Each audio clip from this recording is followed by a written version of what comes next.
In 1968, La Côte Basque functioned as an inner sanctum for New York's elite. To secure a table, patrons followed a strict, unwritten code, men in tuxedos and women in dresses. When socialite Nan Kempner arrived for dinner in a tailored pantsuit, the maitre d' refused to seat her. Despite the suit's high fashion pedigree, the presence of trousers alone violated the establishment's standards for female guests. Kempner responded with a tactical retreat to the coat room. She removed her trousers, handed them to the attendant, and returned to the dining room wearing the long tailored jacket as a defiant mini-dress. The restaurant staff, now seeing bare legs instead of pants, allowed her to stay. The architect of that scandalous suit was a young French designer named Yves Saint Laurent. The incident at La Côte Basque highlighted a profound friction in 1960s culture. It showed how a simple change in clothing could challenge the social structures used to control women's public autonomy. At the time, formal wear for women remained rooted in the 19th century ideal of the decorative.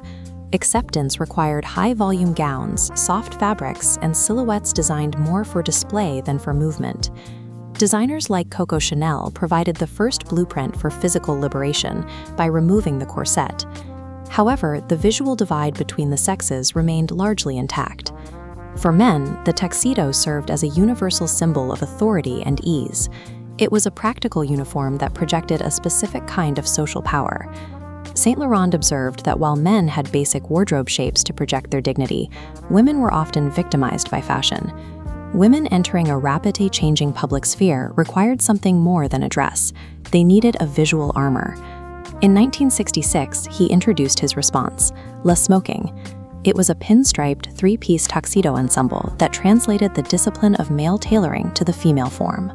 These pinstripes and structured shoulders represented a deliberate weaponization of the male uniform, repurposed to provide women with the same sartorial assurance as men. Saint Laurent did not simply put women in oversized menswear. He worked with his tailors to fundamentally re-engineer the construction of the classic suit. He retained the masculine structure of the shoulders, but narrowed the waist and adjusted the trousers to follow the curves of a woman's body. These technical modifications allowed the suit to maintain its straight, authoritative lines while being perfectly fitted. This architectural shift meant the suit could project male-coded authority while celebrating female sensuality. Muses like Catherine Deneuve adopted the look, helping to move the tuxedo into the cultural mainstream. Figures like Bianca Jagger used this tailored look to signal an effortless, unapologetic androgyny. For the first time, a woman could occupy space and command a room using the visual language of power without having to hide her feminine identity. The tuxedo was only the beginning of Saint Laurent's systematic appropriation of the male wardrobe. He looked toward utilitarian garments designed for military service, like the naval pea coat and field jacket. In 1968, he adapted the safari jacket. Drawing from the uniforms of the African Corps, he created a version for women that kept the functional patch pockets and belted waist of the original military gear. While he provided armored tailoring, he also used sheer organza and chiffon. These transparent designs asserted that a woman's body should be freed from social taboos and stereotypes. By deconstructing military utility and historical dress codes, Saint Laurent built a highly functional arsenal of clothing for the modern, independent woman. However, these empowering designs were initially trapped within the exclusive world of haute couture, available only to the ultra-wealthy. Saint Laurent opened his Rive Gauche boutiques in 1966, offering high-quality, ready-to-wear clothing directly off the rack. Placing these androgynous designs on city pavements shifted the focus of fashion. Power was no longer confined to private salons. It was now visible in the everyday life of the city. The success of Rive Gauche signaled a change in the industry. It proved that style was now rising from the street rather than descending from the elite. The initial societal outrage over women in trousers eventually gave way to a broad cultural shift.